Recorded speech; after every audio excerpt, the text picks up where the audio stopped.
پہلے تو ہم خوش قسمت ہیں کہ رسول امت رسالت ہم کو ملی.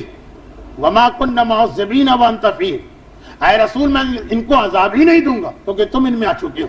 بنی اسرائیل میں تو ایسا نہیں تھا، تھوڑی دیر اللہ مہلت دیتا ہے عذاب بھیج دیتا. فرشتوں سے کہا جاؤ فلاں قوم میں عذاب نازل کرو. وہ فرشتے آئے، آدھی رات کا وقت تھا. عذاب عام طور پر فجر کے قریب آتا کہ شاید کوئی نیک بندہ نماز شب کے لیے اٹھ جائے، دعا مانگے اور عذاب دور ہو جائے. مگر دیکھا تو واقعہ ایک عجیب منظر نظر آیا. ساری قوم گناہوں میں کھوئی ہوئی، ساری قوم گناہ کر رہی. ایک مکان میں ایک انتہائی مقدس نوجوان نظر آئے، رو رہا، نمازیں پڑھ رہا ہے، روزے رکھ رہا، قیام قوت کے عالم میں. رات کو تو روزے نہیں ہوتے لیکن اس کی جسمانی حالت، نمازیں، تلاوت، ذکر خدا. گھبرا گئے فرشتے، کیونکہ اللہ کا ایک طریقہ اور ہے. جس قوم میں عبادت کرنے والے بزرگ، خوف خدا سے رونے والے جوان، شیرخوار بچے ہوں، بے زبان جانور، اللہ اس قوم پہ عذاب نہیں نازل کرتا، پہلے ان کو نکالا جاتا. اس قوم میں تو ایسا جوان ہے کہ جو توبہ بھی کر رہا ہے اور عبادت بھی کر رہا ہے. کیا ہم کہیں صحیح جگہ آ گئے، غلط جگہ تو نہیں پہنچ گئے؟ خدا سے پوچھا پروردگار اس قوم کے بارے میں کیا ہوگا؟ کہا عذاب. صحیح جگہ ہے. کہا پروردگار سب پر عذاب؟ کہا سب پہ عذاب، خصوصاً اس نوجوان پر بھی عذاب جو عبادت کر رہا. اے خدا آخر یہ کس لیے؟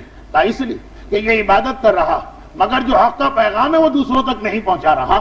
میرا کتنا ہی عبادت گزار بندہ، اس کی عبادتیں ضائع نہیں ہوتی، قیامت میں اجر دیتا ہوں. لیکن دنیا میں کتنا ہی عبادت گزار بندہ کیوں نہ، دنیا میں اگر وہ حق کا پیغام دوسروں تک نہیں پہنچا رہا تو جو عذاب دوسروں کے لیے آ رہا ہے وہ عذاب اس کے لیے بھی آئے گا. اب اگر کوئی مومن کہہ دے کہ مولانا آپ بار بار کہہ رہے ہیں کہ اگر سچے دل سے امام کو پکارے تو راتوں رات امام آ سکتے ہیں، ہم یہ 20 یہ 25 یہ 50 آدمی تو پکار رہے ہیں، مگر نہیں.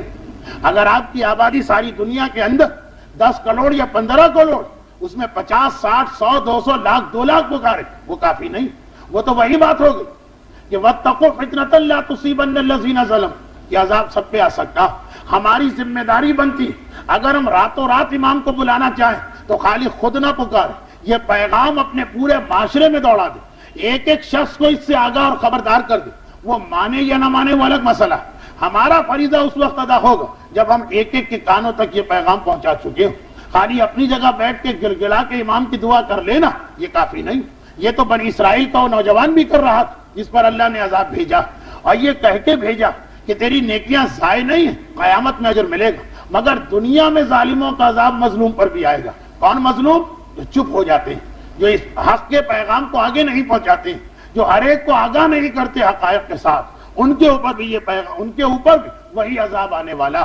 تو امام دوسروں کی وجہ سے ظاہر نہیں ہو رہے، جو امام کو یاد ہی نہیں کر رہے. شیعوں میں جو دوسرے، مگر ہم بھی قصوروار، ہم اپنی جگہ دعا امام زمانہ پڑھ کے بیٹھ جاتے ہیں. بچے، بچیاں، عورتیں، مرد، دیہات میں رہنے والے، شہروں میں رہنے والے، جہاں جہاں تک ہماری رسائی وہاں تک ہمیں یہ پیغام پہنچانا پڑے گا. ورنہ امام کے ظہور کی تاخیر کا جو بھی بھگتان ہے، نقصان ہے، خمیازہ ہے، وہ ہم کو بھگتنا پڑے گا.